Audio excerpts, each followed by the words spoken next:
எல்லாருக்கும் வணக்கம். இந்த பதிவை விருப்பம் உள்ளவங்க மட்டும் பாருங்க. விருப்பம் இல்லாதவங்க தயவு செய்து பார்க்க வேண்டாம். நம்மளுடைய காணொளி வாயிலாக நிறைய நண்பர்கள், என்னுடைய காணொளியை பார்ப்பவர்கள் எனக்கு லாட்டரியில வின் பண்றதுக்கு அதிர்ஷ்ட எண்கள், அதிர்ஷ்ட தேதிகள் சொல்லுங்க அப்படின்னு சொல்லி கேட்குறாங்க. அதனால நான் இந்த அதிர்ஷ்ட எண்கள், அதிர்ஷ்ட தேதிகள் பற்றிய பதிவுகளை நான் ஒரு 5, 6 பதிவுகள் தற்சமயம் நான் போட்டிருக்கிறேன். ஒரு 4 பதிவுகளில் 12 ராசிகளுக்கும் அதிர்ஷ்ட எண்கள் எது, அந்த எண்களை எப்படி பயன்படுத்தி நாம் லாட்டரியில் வின் பண்ணுறது அப்படிங்கிற மாதிரியான சில விளக்கங்கள்லாம் நான் சொல்லியிருக்கிறேன். இது வரைக்கும் அந்த அதிர்ஷ்ட எண்களை உங்கள் ராசிக்கு தெரிஞ்சுக்கிறாதவங்க அந்த பதிவுகளில் போய் பாருங்கள். கண்டிப்பாக உங்களுக்கு தெளிவான விளக்கம் அப்படிங்கிறது கண்டிப்பாக கிடைக்கும். அதே மாதிரி ஒரு 3 பதிவுகளில் அதிர்ஷ்ட தேதிகள் ஒரு 9 ராசிகளுக்கு நான் சொல்லியிருக்கிறேன். அந்த அதிர்ஷ்ட தேதிகள் அப்படிங்கிறத நீங்கள் அந்த பதிவில் போய் நீங்கள் பார்த்து தெரிஞ்சுக்கலாம். இது நம்ம காணொளியை பார்க்குறவங்க வற்புறுத்தி கேட்டுக்கிட்டனால மட்டும்தான் நான் அந்த பதிவை நான் போட்டிருக்கிறேன். அந்த வகையில் உங்களுக்கு தேவை அப்படின்னு சொன்னால் அந்த பதிவில் நீங்கள் போய் பார்த்தீங்க அப்படின்னு சொன்னால் உங்களுக்கு அதிர்ஷ்ட எண்கள், அதிர்ஷ்ட தேதிகள் அப்படிங்கிறத நான் சொல்லி தெளிவான விளக்கம் வேற கொடுத்துருப்பேன். நீங்கள் போய் பார்த்துக்கலாம். ஏன்னா இன்னைக்கு இருக்கிற பொருளாதார நெருக்கடியில், வருமான பிரச்சனையில், கடன் நிறையா இருக்குது, கடன் பிரச்சனையில் நான் சிக்கி தத்தளிச்சுக்கிட்டு இருக்கிறேன் அப்படின்னு நினைக்கிறவங்க என்ன சம்பாத்தியம் பண்ணி அந்த பிரச்சனையிலேருந்து நம்ம வெளிவர்றது அப்படிங்கிறதுல ஒரு பெரிய குழப்பம்தான். அதுக்கு ஒரே ஆப்ஷன் இந்த லாட்ரி அப்படிங்கிறது நிறைய பேர் ஃபிக்ஸ் பண்ணி வச்சுக்கிட்டு அதில் முயற்சி பண்ணுறாங்க. வேறு வழி இல்லை, இந்த ஒரு ஆப்ஷனை தான் பயன்படுத்தணும், இதில் எனக்கு கிடைச்சது அப்படின்னு சொன்னால் என்னுடைய வாழ்வாதாரமே மாறிக்கிறோம் அப்படிங்கிற மாதிரியெல்லாம் நிறைய பேர் சிந்திக்கிறாங்க. அதே மாதிரி அதிர்ஷ்ட வாய்ப்புகள் அப்படிங்கிறது திடீர்னு வரக்கூடியது. அந்த திடீர்னு வரக்கூடியது கூட நம்ம கொஞ்சம் முயற்சி பண்ணால் தான் கிடைக்கும். புரியுதுங்களா? இன்றைக்கி தமிழ்நாட்டில் லாட்டரி கிடையாது. இங்கே சட்டப்படி விற்கிறதும் குற்றம், வாங்குறதும் குற்றம். ஆனால் அண்டை மாநிலத்தில் இருக்குது. இப்போ இவங்க ஏதாவது ஒரு வேலை விஷயமா அந்த மாநிலங்களுக்கு போகிற போது கண்டிப்பாக அந்த பரிசு சீட்டை வாங்குறாங்க. நிறைய நண்பர்கள் பரிசு நிறையா வாங்கியிருக்கிறாங்க. அதே மாதிரி அந்த அரசாங்கமே அதை நடத்துறதுனால, கேரள கவர்மெண்ட்டே நடத்துறதுனால நிறைய லட்சாதிபதிகள் தினமும் உருவாகிட்டு தான் இருக்கிறாங்க. வருஷத்தில் 5 மிகப்பெரிய கோடீஸ்வரர்கள் உருவாகிட்டு தான் இருக்கிறாங்க. அந்த வாய்ப்பு நமக்கும் கிடைச்சா நம்மளுடைய பிரச்சனையும் சால்வ் ஆயிரும் அப்படின்னு சொல்லி நிறைய பேர் அதுக்காகத்தான் கேட்குறாங்க. நான் யாரையும் லாட்ரி வாங்க சொல்லி வற்புறுத்தி இந்த பதிவை நான் போடலை. உங்களுக்கு அதிர்ஷ்ட எண்கள் கேட்குறீங்க, அதிர்ஷ்ட தேதிகள் கேட்குறீங்க, அதுக்காகத்தான் நான் இந்த பதிவை நான் போட்டிருக்கிறேன். சரிங்களா? அப்போ கடந்த பதிவுகளில் 12 ராசிகளுக்கும் அதிர்ஷ்ட எண்களை பற்றி பதிவு போட்டிருக்கிறேன். பார்க்காதவங்க பார்த்துக்கங்க. அதே மாதிரி 9 ராசிகளுக்கு அதிர்ஷ்ட தேதிகள் பற்றி நான் பதிவு போட்டிருக்கிறேன். இதை பார்த்துக்கங்க. இந்த அதிர்ஷ்ட தேதிகள் அப்படிங்கிற மாதம் மாதம் மாறக்கூடியது. ஓரளவுக்கு ராசி அடிப்படையில் அதிர்ஷ்ட எண்கள் மாறாது. இப்போ ஜாதக ரீதியாக கணிக்கிறோம். சுய ஜாதகத்தில் ஜென்ம நட்சத்திரம் எது, ஜென்ம ராசி எது அப்படிங்கிறத நாம் கணிப்போம். அந்த விதத்தில் அவங்களுக்கு ஒரு ஃபிக்ஸடான நம்பர் கிடைக்கும். ஆனால் இப்போ ஜாதகத்தை பார்த்து நம்ம தெரிஞ்சுக்கணும்னு சொல்லி யாரும் நினைக்கிறதில்ல. பொதுவாக சொல்லுங்கள் அப்படின்னு தான் கேட்குறாங்க. அதில் வாய்ப்பு இருந்தால் பயன்படுத்திக்கிறோம் அப்படின்னு தான் கேட்குறாங்க. அதனால் நானும் பொதுவான பதிவு தான் நான் சொல்லியிருக்கிறேன். சரிங்களா? அதனால் கடந்த பதிவுகளை நீங்கள் பார்த்து தெரிஞ்சுக்குங்க. இந்த பதிவில் கடகராசி, விருட்சிக ராசி, மீன ராசி நண்பர்களுக்கு அதிர்ஷ்ட தேதிகள் நான் சொல்லியிருக்கிறேன். முதல்ல கடகராசி நண்பர்கள்.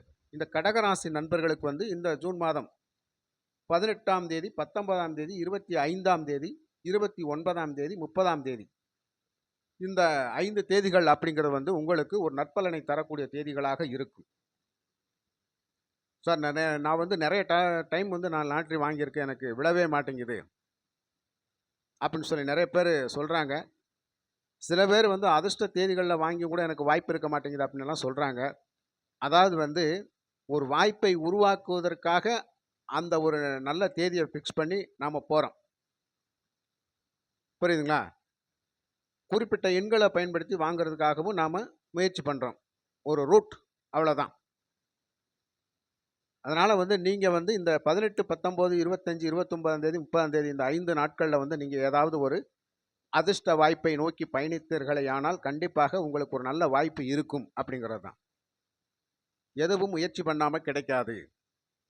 சில நேரங்களில் முயற்சிகள் வந்து தோல்வியடையும், சில நேரங்களில் அந்த முயற்சி வெற்றியில் முடியும்.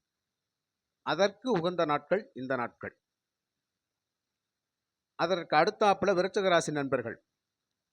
இந்த விருச்சிக ராசி நண்பர்களுக்கு வந்து இந்த மாதம் 20, 25, 26, 28 இந்த 4 தேதிகள் அப்படிங்கிறது உங்களுக்கு ஒரு கிரக பலம் பொருந்திய நட்சத்திரம் பலம் பொருந்திய நாட்களாக இந்த நாட்கள் இருக்கும்.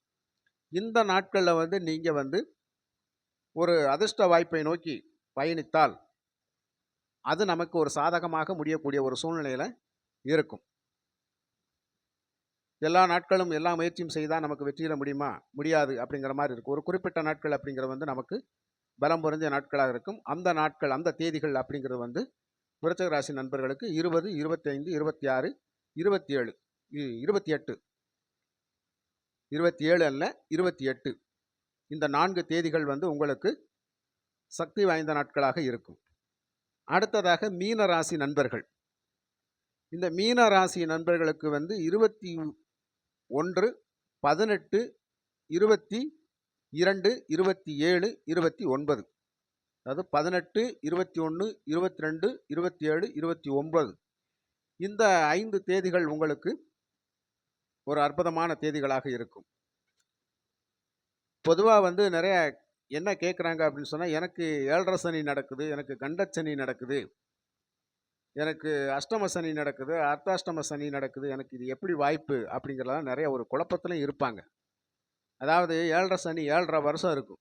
7.5 வருஷமும் சித்திரவதையாக பட்டுக்கிட்டு இருந்தால் நமக்கு வாழ முடியுமா? வாழ முடியாது. அந்த 7.5 வருஷத்தில் கோச்சாரத்தில் கிரகங்கள் மாறி மாறி வருகின்ற பொழுது அது சில கிரகங்கள் சில நேரங்களில் சில காலகட்டத்தில் வந்து நமக்கு நன்மை தரக்கூடிய வகையில் இருக்கும். அப்போ 7.5 சனியில் வந்து கல்யாணம் பண்ணாதவங்களும் கிடையாது, 7.5 சனியில் வந்து அதிர்ஷ்டகரமான வாய்ப்புகளை தட்டி பறிக்காதவங்களும் கிடையாது. காரணம் என்னன்னா கிரக சுழற்சிகள். சனி பகவான் அப்படிங்கிறவர் வந்து ஒரு ராசியில் 2.5 ஆண்டுகள் இருப்பார் அப்படிங்கிறது தான். அதன் அடிப்படையில் இந்த 7.5 சனி, அஷ்டம சனி, அர்த்தாஷ்டம சனியெல்லாம் வரும். அதனால் வந்து அதையெல்லாம் நீங்கள் வந்து மனசில் வச்சுக்கிற வேண்டிய அவசியமே இல்லை.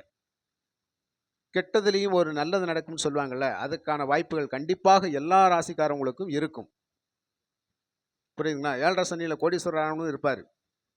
7.5 சனியில் ஒரு யாசகம் பெற்று வாழக்கூடிய நிலைமையிலாம் நம்ம நிலைமை வந்துடும். அதற்கான கிரக பலன்கள் கரெக்டாக பொருந்தி வந்துருச்சு அப்படின்னு சொன்னால் அது நமக்கு ஒரு நல்ல வாய்ப்பாக இருக்கும். புரியுதுங்களா? இப்போ ராசி பலன் அப்படிங்கிறது வந்து ஒரு பொதுவாக சொல்லக்கூடியது தான். ஜென்ம ஜாதக பலன் அப்படிங்கிறது வந்து ஃபிக்ஸடாக சொல்லக்கூடியது. இந்த கோச்சார பலனையும் ஜென்ம ஜாதக பலனையும் இணைச்சு நம்ம சொல்கிற போது கண்டிப்பாக நற்பலன்கள் நடந்தே தீரும். நல்ல ஒரு யோக தசா புத்திகள் நடக்கின்ற காலத்தில் கண்டிப்பாக நல்லதே நடக்கும். புரியுதுங்களா? அதனால் உங்களுக்கான அதிர்ஷ்ட எண்கள் அதிர்ஷ்ட தேதிகள் இந்த பதிவுகளை வந்து நான் தெளிவாக சொல்லியிருக்கிறேன். அதை பயன்படுத்தி நீங்கள் அதிர்ஷ்ட வாய்ப்பை நோக்கி பயணித்தீர்களேயானால் கண்டிப்பாக உங்களுக்கு நற்பலன் கிடைக்கும். உங்களுக்கு ஏதாவது சந்தேகம் கேட்கணும் அப்படின்னு சொன்னால் கண்டிப்பாக கமெண்ட் பாக்ஸில் வாங்க, நான் வந்து விளக்கம் தெளிவாக சொல்கிறேன். உங்களுடைய சுய ஜாதகங்கள் பார்ப்பதற்காக நீங்கள் விரும்புனீங்க அப்படின்னு சொன்னால் கமெண்ட் பாக்ஸில் நம்பர் கேளுங்க, நான் நம்பர் தர்றேன். சுய ஜாதகத்தையும் நீங்கள் பாருங்கள், தெளிவான விளக்கம் பெறலாம். புரியுதுங்களா? நீங்கள் ஒரு டைம் 500 ரூபா கட்டி உங்களுடைய ஜாதகத்தை என்கிட்ட பதிவு பண்ணி பார்த்துட்டீங்கன்னு சொன்னால் அந்த உங்கள் சுய ஜாதகத்துக்காக அடுத்து உங்களுக்கு எப்போ வேணாலும் சந்தேகம் வந்தால் நீங்கள் தாராளமாக கேட்டுக்கலாம். அதுக்கு வந்து நான் பணம் வாங்க மாட்டேன். ஃப்ரீயாகவே உங்களுக்கு அந்த நேரத்தில் உங்களுடைய சந்தேகத்தை நிவர்த்தி பண்ணி வைப்பேன். புரியுதுங்களா? இந்த பதிவில் உங்களுக்கான எண்கள் உங்களுக்கான தேதிகளை பயன்படுத்தி நீங்கள் அதிர்ஷ்டகரமான வாய்ப்புகளை பெறுங்க. மற்றும் ஒரு நல்ல பதிவில் நான் உங்களை சந்திக்கின்றேன். நன்றி, வணக்கம்.